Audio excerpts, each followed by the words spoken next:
What's going on, Diesel family? Welcome back to Young Diesel Trucking Reacts. If this is your first time here, make sure you hit that subscribe button and ring that notification bell because we're diving deep into the stories that matter to our trucking community.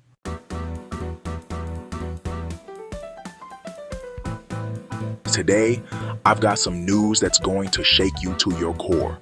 We're talking about a company that's been rolling for over 70 years, survived recessions, oil crises, regulation changes, and everything the industry could throw at them. But last week, they couldn't survive what's happening right now in our industry. I'm talking about Carroll Fulmer Logistics out of Florida. 400 trucks, 1,700 trailers, and 600 hard-working drivers and staff just got the news that nobody wants to hear. They're shutting down completely after 7 decades on the road.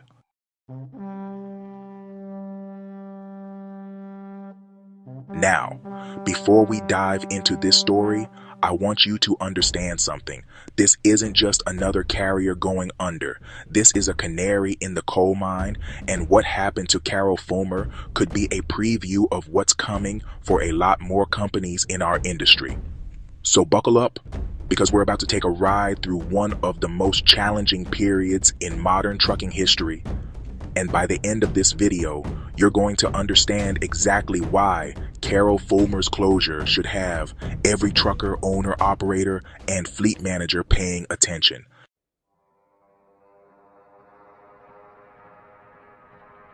Now the company is citing 2 main reasons for their closure, and both of these should sound familiar to anyone who's been paying attention to what's happening in our industry.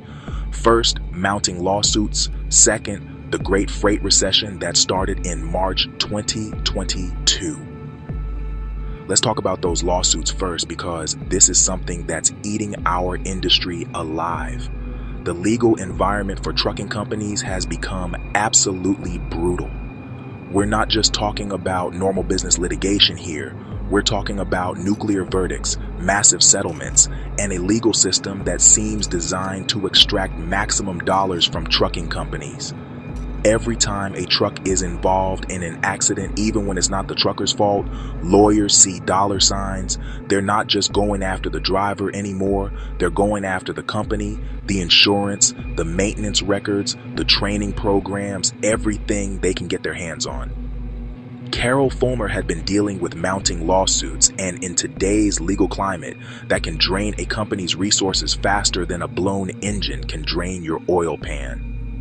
Even if you win most of your cases, the cost of defending yourself can bankrupt a company. Legal fees, settlement costs, increased insurance premiums, it all adds up to a death spiral that even profitable operations can't escape.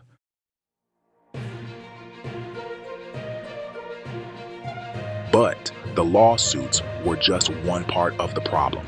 The bigger issue, the one that's affecting every single person watching this video, is what they're calling the Great Freight Recession. And folks, this isn't your typical industry downturn. The Great Freight Recession officially started in March 2022, and we're still living through it right now. But to understand why it's been so devastating, you need to understand what came before it. Remember 2020 and 2021? The pandemic years? While the rest of the economy was shutting down, trucking was booming. Supply chains were disrupted, consumer spending shifted from services to goods, and freight rates went through the roof. Companies that had been scraping by for years suddenly found themselves making serious money. But here's the problem with boom times. They make everyone think the good times will last forever. Trucking companies expanded their fleets, took on debt, hired more drivers, and made commitments based on rates that were never going to be sustainable long term.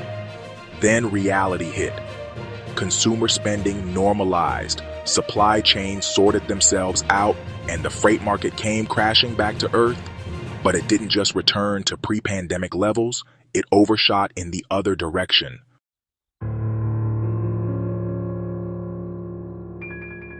Now we've got too many trucks chasing too few loads. Spot rates have collapsed. Contract rates are under pressure. Companies that were profitable at $3 per mile are trying to figure out how to survive at $1.50 per mile. And that math just doesn't work for most operations.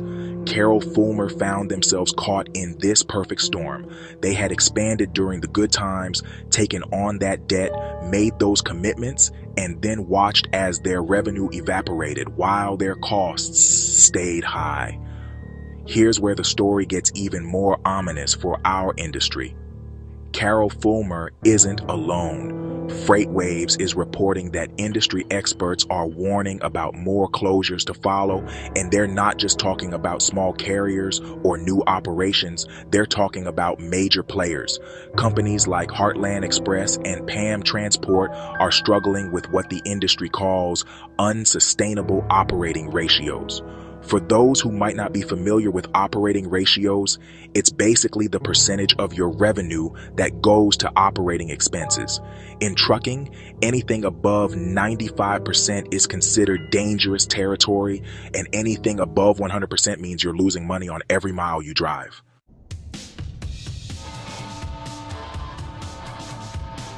When major carriers like Heartland Express and PAM Transport are struggling with their operating ratios, that's a red flag for the entire industry. These aren't mom and pop operations. These are established companies with diversified operations, experienced management, and access to capital markets. If they're struggling, imagine what's happening to smaller carriers who don't have those advantages. Imagine what's happening to owner-operators who are already operating on razor-thin margins. The human cost of Carroll Fulmer's closure can't be ignored either. 600 people just lost their jobs. 600 families just had their lives turned upside down. These aren't just numbers on a spreadsheet. These are drivers, dispatchers, mechanics, office staff, and everyone else who made that company run. Now, Carroll Fulmer is providing 60 days of severance pay, which is more than a lot of companies do. But 60 days of pay doesn't replace a career, doesn't replace the security of a steady job, and doesn't replace the relationships and experience that these employees built over the years. For the drivers especially, this closure represents more than just a job loss. Many of these drivers probably had their CDL training sponsored by Carroll Fulmer. They knew the routes, they knew the customers, they had relationships with dispatchers who understood their preferences and their family situations. Now they're back in the job market, competing with thousands of other drivers who are in the same situation. And in this freight recession, good driving jobs aren't exactly growing on trees.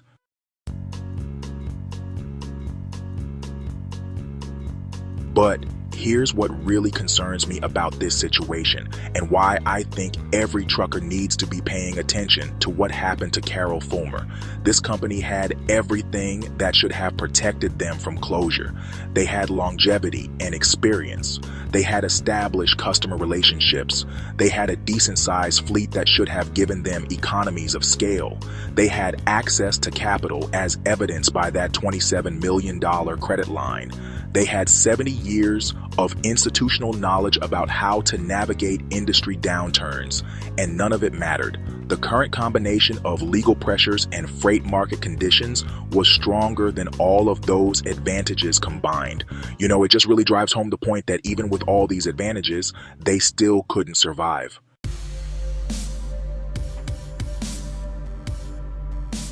So, what does this mean for the rest of the industry? What does this mean for owner-operators, small fleets, and even larger carriers?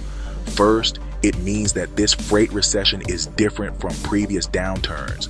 The combination of oversupply, legal pressures, regulatory compliance costs, and insurance increases has created a perfect storm that traditional survival strategies might not be enough to weather.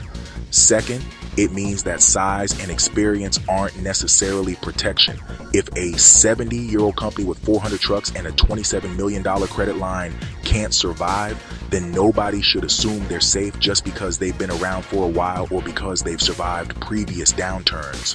Third, it means that the industry consolidation that started during the pandemic is probably going to accelerate.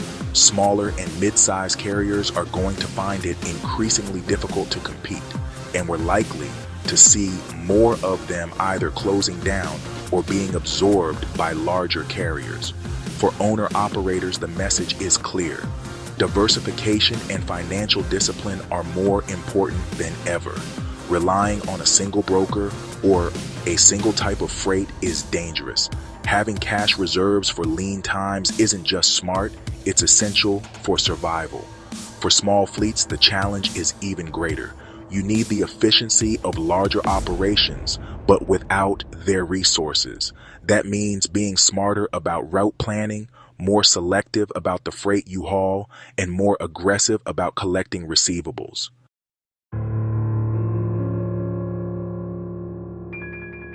The legal environment that helped bring down Carroll Fulmer isn't going away. If anything, it's getting worse. Nuclear verdicts in trucking cases are becoming more common, and insurance companies are responding by either raising rates dramatically or refusing to cover certain types of operations entirely.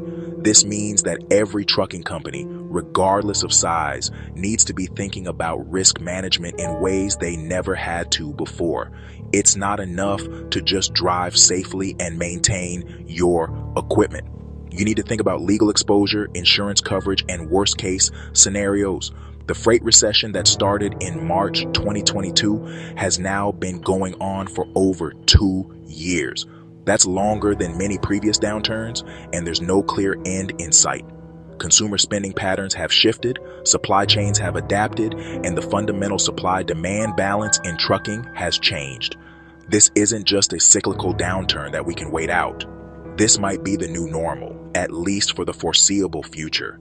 Companies that are waiting for rates to return to 2021 levels are probably going to be waiting a long time.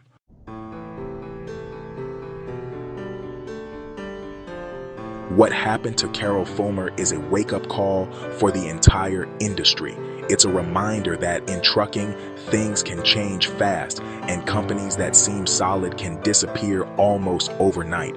For those 600 employees who lost their jobs, I hope they land on their feet quickly. The trucking industry needs experienced, dedicated people, and hopefully, other companies will recognize the value of hiring Carroll Fulmer's former employees. For the rest of us, Carroll Fulmer's story should serve as a reminder to stay vigilant, stay flexible, and never assume that past success guarantees future survival. The trucking industry has always been cyclical, but the current combination of challenges feels different. The legal environment is more hostile, the regulatory burden is heavier, insurance costs are higher, and the freight market is more volatile than ever. Companies that survive this period are going to be the ones that adapt quickly, manage risk effectively, and operate with the kind of efficiency that previous generations of truckers might not have thought necessary. That's going to wrap up today's deep dive into the Carroll Fulmer situation. I want to hear from you in the comments. Have you seen other carriers in your area shutting down? Are you feeling the pressure from this freight recession in your own operation? What do you think needs to change for the industry to get back on solid ground?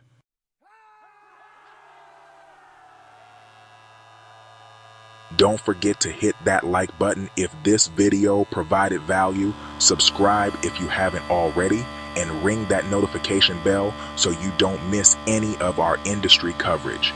The trucking world is changing fast, and we're going to be here to help you navigate through it. Until next time, keep the shiny side up and the greasy side down. We'll see you on the road.